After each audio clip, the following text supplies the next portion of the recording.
মধ্যপ্রাচ্যে নতুন একটি বিমানবাহী রণতরী পাঠানোর পরিকল্পনা করছে যুক্তরাষ্ট্র।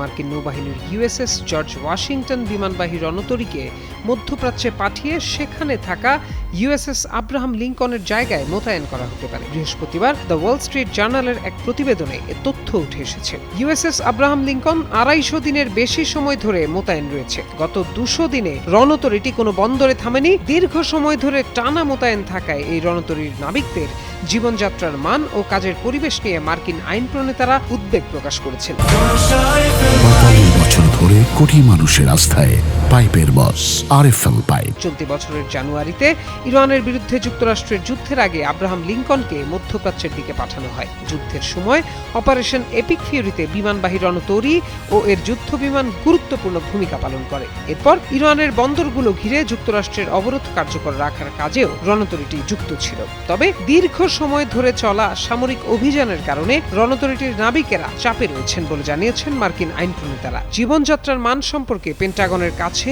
আরও তথ্য চেয়েছেন তারা। মার্কিন প্রতিরক্ষা মন্ত্রী পিট হেগজেথ এবং ভারপ্রাপ্ত নৌবাহিনী প্রধান হুং কাওয়ের কাছে লেখা এক চিঠিতে সিনেটর রিচার্ড ব্লুমেনথাল লিখেছেন, রণতরীতে মৌলিক সামগ্রীর ঘাটতি, পানি দূষণ, পয়ঃনিষ্কাশন ব্যবস্থায় সমস্যা, মানসিক স্বাস্থ্যের অবনতি, ডেকের নিরাপত্তা নিয়ে উদ্বেগ এবং ডাক ব্যবস্থায় বিঘ্ন ঘটার অনেক খবর পাওয়া গেছে। ব্লুমেনথাল আরও বলেন, জাহাজে পাঠানো অনেক পার্সেল ও পরিবারের পাঠানো প্রয়োজনীয় সামগ্রী পথেই হারিয়ে গেছে। কয়েক মাস ধরে সেগুলোর কোনো হদিস মিলছে না।